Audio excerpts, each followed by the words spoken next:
हाँ तो भाई, इंडिया का स्क्वाड आने के बाद एक चीज मेरे दिमाग में चल रही है कि T20 में टेस्ट खेलने वाले वर्सेस T20 में T10 खेलने वाले, इनका होगा आपस में मुकाबला।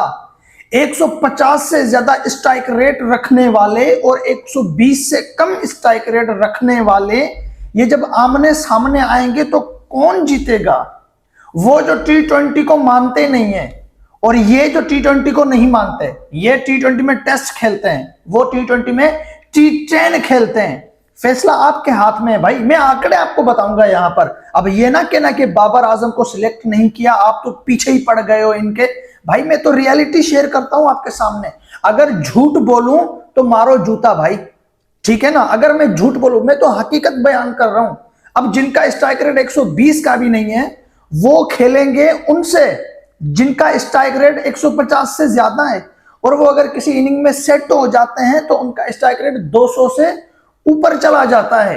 अब हमारे लेजेंड कप्तान से मिली है, हमारे हुसैन तलत और खुशदिल शाह जैसे पावर हिटर से मिली है, और उनके खिलाड़ियों की तस्वीरें आपके सामने हैं। ये क्रिकेट के राक्षस हैं। ये T20 में T10 खेलने का हुनर रखते हैं। तफसील के साथ बात करते हैं। चैनल को सब्सक्राइब और वीडियो को लाइक जरूर करते जाना। मुझे कमेंट आते हैं कि भाई बाबर को सिलेक्ट नहीं किया, इसीलिए जो ना तू इनको लताड़ रहा है। चलो मैं लताड़ ही रहा हूं, ठीक है, लेकिन हकीकत तो बयान कर रहा हूं ना, झूठ तो नहीं बोल रहा हूं। क्या अभिषेक शर्मा का 193 का स्ट्राइक रेट नहीं है, या मैं झूठा हूं? या हमारे कप्तान का स्ट्राइक रेट 115 का नहीं है, ये भी मैं झूठ बोल रहा हूं? हैं, मैं झूठ बोल रहा हूं? चलो फिर मेरा झूठ ही सही सुनना पड़ेगा आप लोगों को। अब उनके खिलाड़ी जो ड्रॉप हुए हैं, मैं सिर्फ उनको देख के हैरान हूं।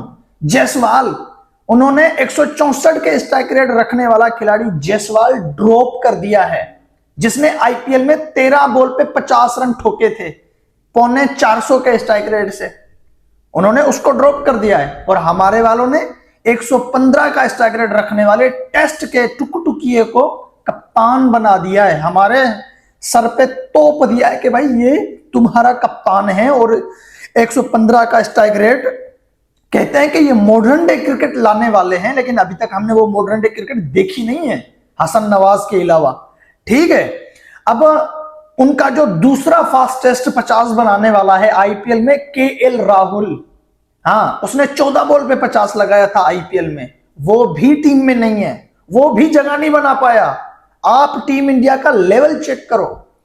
अभिषेक शर्मा, तिलक वर्मा, शुभमन गिल, सूर्य कुमार यादव, संजू सैमसन, इनके ऊपर हम बात करेंगे, लेकिन वो जो कुर्सी पे बैठे हुए हैं, सॉरी, फारिग कर दिए हैं बीसीसीआई ने, आप उनकी अगर बात करो, ये उनके मुकाबले के भी नहीं है।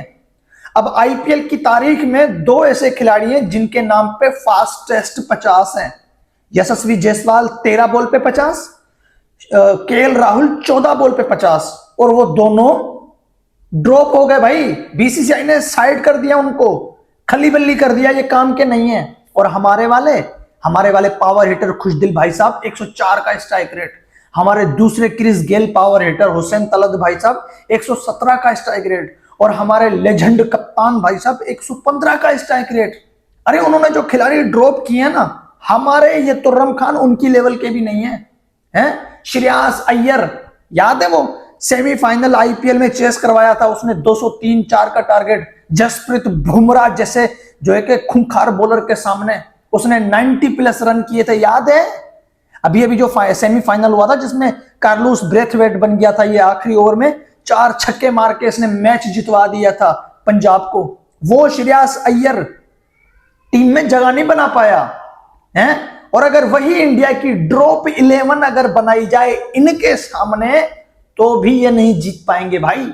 इंडिया की मजबूत प्लेइंग 11 को तो छोड़ो, जो ड्रॉप 11 है ना, वो भी अगर खेलेगी ना, तो भी ये हमारे वाले तुर्रम खान नहीं जीत पाएंगे, क्योंकि ये खेलते हैं बेचारे टेस्ट। अब पीसीबी ने एक बाबर आजम को गिराने के लिए पूरी टीम की जो है कि मां बहन करके रख दी है, और सारे टेस्ट के प्लेयर जो है कि सिलेक्ट कर दिए हैं। अब कोई कंपैरिजन है? हाँ, आप लोग तो कमेंट कर देते हो कि यार तू तो खामखा लताड़ रहा है एक बाबर के लिए। लताड़, मैं तो सच बोल रहा हूं। अब मेरा सच अगर किसी को कड़वा लग रहा है तो भाई उसमें मुझे कोई फर्क नहीं पड़ता, उसमें मेरी गलती भी नहीं है। अगर खुशदिल शाह का 104 का स्ट्राइक रेट नहीं है तो फिर किसका है? अगर सलमान अली आगा का 115 का नहीं है तो फिर किसका है? क्या संजू सैमसन का 150 155 का स्ट्राइक रेट नहीं है? तिलक वर्मा का 150 155 का नहीं है? अभिषेक शर्मा का 193 का नहीं है? मैं झूठ बोल रहा हूं, मैं झूठ बोल रहा हूं। अच्छा सॉरी, सलमान अली आगा का है 200 का स्ट्राइक रेट, हुसैन तलत का भी 200 का है, और जो कि खुशदिल शाह का 250 का है। बाकी अभिषेक शर्मा, तिलक वर्मा ये किसी काम के नहीं है। 100 के आसपास का इनका स्ट्राइक रेट है। ये सच है जो आप सुनना चाहते हो, ये सच है तो मुझे आप खुद ही बता दो। विदाउट विराट कोहली, रोहित शर्मा, जसप्रीत बुमराह, मोहम्मद सिराज, इनके अलावा इन यंग लड़कों ने अफ्रीका को धूल चटाई, इंग्लैंड को धूल चटाई, ऑस्ट्रेलिया को इन्होंने T20 सीरीज में हराया था। इन्होंने श्रीलंका, इनके सीनियर श्रीलंका में ओडीआई सीरीज हार के आए थे, क्लीन स्वीप होके आए थे, और ये बच्चे वहां पर श्रीलंका को T20 में क्लीन स्वीप करते हैं। अब इंडिया की T20 क्रिकेट की लेवल चेक करो। यहां पर वो जो पहले रोहित, कोहली, राहुल और धवन होते थे ना, वो थोड़ा आराम से खेलते थे। रोहित का स्ट्राइक रेट क्या था? 139-40 का, कोहली का 137-138 का, शिखर धवन 132-133, उसके अलावा केएल राहुल का 139 का स्ट्राइक रेट है। ये आराम आराम से मारने वाले हैं। अब जो सिलेक्ट हुए हैं उनका स्ट्राइक रेट 150-160 से ऊपर है, और वो अगर किसी इनिंग में सेट होते हैं तो 200 और 250 का स्ट्राइक रेट उनके सामने कोई मायने नहीं रखता। और हमारे वाले, इनका स्ट्राइक रेट 104, 115, 117, 120, 125 का है, और जब सेट होते हैं तो इनका स्ट्राइक रेट ज्यादा से ज्यादा 135 का होता है या 136 का होता है। 140 से ऊपर भी इनका स्ट्राइक रेट नहीं जाता जब ये सेट हो जाते हैं। ये अगर पहले बैटिंग करेंगे कितना स्कोर खड़ा करेंगे भाई?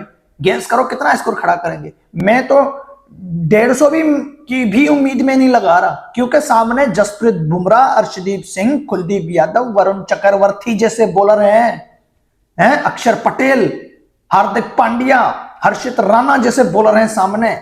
बाकियों को तो छोड़ो, बुमराह और अर्शदीप सिंह और वरुण चक्रवर्ती, ये जो 3 इंडिया के बॉलर हैं, इनके सामने ये टेस्ट वाले टुकटुकी है।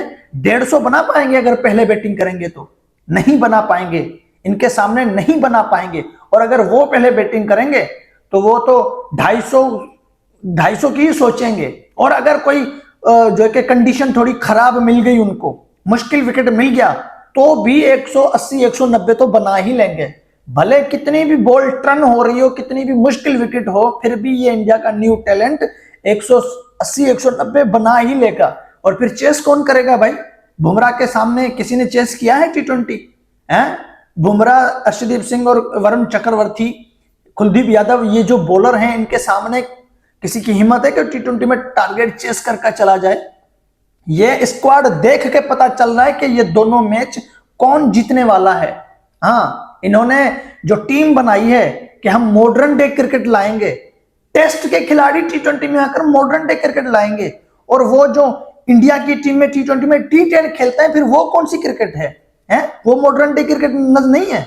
हाँ, उसको तुम लोगों ने हल्के में ले लिया है कि उनके खिलाड़ियों के स्ट्राइक रेट चेक करो, उनके रिकॉर्ड चेक करो, और फिर तुम्हारे रिकॉर्ड चेक करो तो कुछ भी नहीं हो। उन्होंने उनके सिर्फ 1 2 3 के खिलाड़ी शुरू के उठा के देख लो, अभिषेक शर्मा, संजू सैमसन और तिलक वर्मा, उनके T20 में 700 हैं, और लास्ट के कोई 8-9 महीने में उन्होंने 700 लगाए हैं। 2 अभिषेक के, 2 तिलक वर्मा के, 2 संजू सैमसन के, और 3 संजू सैमसन के। उनके 1 2 3 लोगों ने 7 जो है कि T20 के 100 लगा रखे हैं लास्ट के 4-5 T20 सीरीज में। सिर्फ ऐसा कभी पहले हुआ नहीं है। तिलक वर्मा का बैक टू बैक 100 और संजू सैमसन के बैक टू बैक 100, उनके सामने, उनके साथ वो खेलेंगे 250, 200, 180 के स्ट्राइक रेट से, और हमारे वाले खेलेंगे 120, 130 के स्ट्राइक रेट से। कौन जीतेगा? जैसे मैंने शुरू में बोला ना कि भाई वो उनकी ड्रॉप 11 भी अगर खिलाई जाए तो भी हम उनसे पीछे जा रहे हैं। उनकी ड्रॉप 11 में अगर मैं बनाऊं ना, तो भाई ऋतुराज गायकवाड़ और जो है कि अभी जायसवाल ओपनिंग करेंगे, उसके बाद केएल राहुल, क्या नाम है उसका, श्रेयस अय्यर, फिर आते हैं ऋषभ पंत, अरे फिर आएंगे जो है कि रियान पराग, पावर रेटिंग में मिडल ऑर्डर में एंड में रियान पराग आएंगे, अरे उनकी वो प्लेइंग 11 अगर बनाई जाए ना, तो उसमें मोहम्मद सिराज जैसा बॉलर होगा, उसमें यूजी चहल जैसा बॉलर होगा, उसमें वो बॉलर होगा रवि बिश्नोई जैसा बॉलर होगा, उसमें वो जो मुसलमान फास्ट बॉलर है, वो क्या नाम है उसका, नाम मुझे अभी तक नहीं, अभी इस वक्त नहीं आ रहा मेरे दिमाग में, जो अभी नया करंट प्लेयर है जो खेल रहा है, वो अगर खिलाते हो तो ये उनका मुकाबला करेंगे।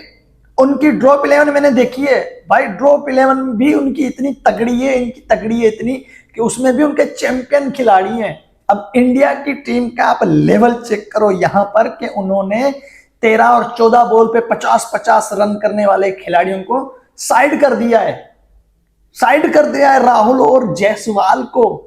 फिर जो प्लेइंग 11 में होंगे, जो स्क्वाड में हैं, उनको देख लो, अभिषेक शर्मा, तिलक वर्मा, संजू सैमसन, शुभमन गिल, हार्दिक पांड्या, सूर्य कुमार यादव, उनके नाम आते ही भाई माहौल गर्म हो रहा है कि ये करेंगे क्या। अब दूसरी एक बात और बताऊं, अगर संजू सैमसन नहीं चला तो तिलक वर्मा आके ठोक देगा, अगर अभिषेक शर्मा नहीं चला तो तिलक वर्मा हेवन डाउन में।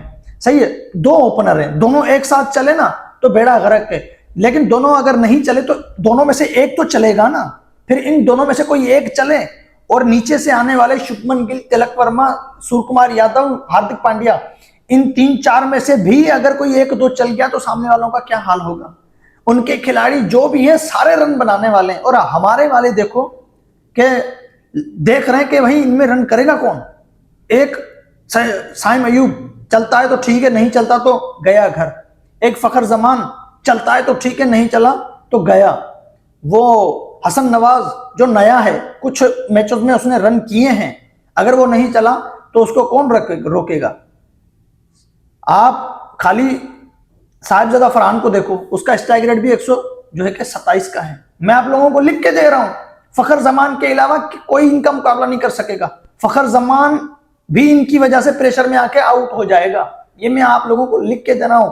उनके बैट्समैनों की लिस्ट देखो तो यही दिमाग में आ रहा है यार, एक छोड़ेगा दूसरा मारेगा, एक छोड़ेगा दूसरा मारेगा, और हमारे वाले एक जाएगा दूसरा आएगा, एक जाएगा दूसरा आएगा। टेस्ट के प्लेयर T20 खेलेंगे, उनके साथ जो T20 में T10 खेलते हैं, सुपर सिक्सर खेलने की सलाहियत रखते हैं। Well played PCB, well played Salman the great legend कप्तान। Thank you.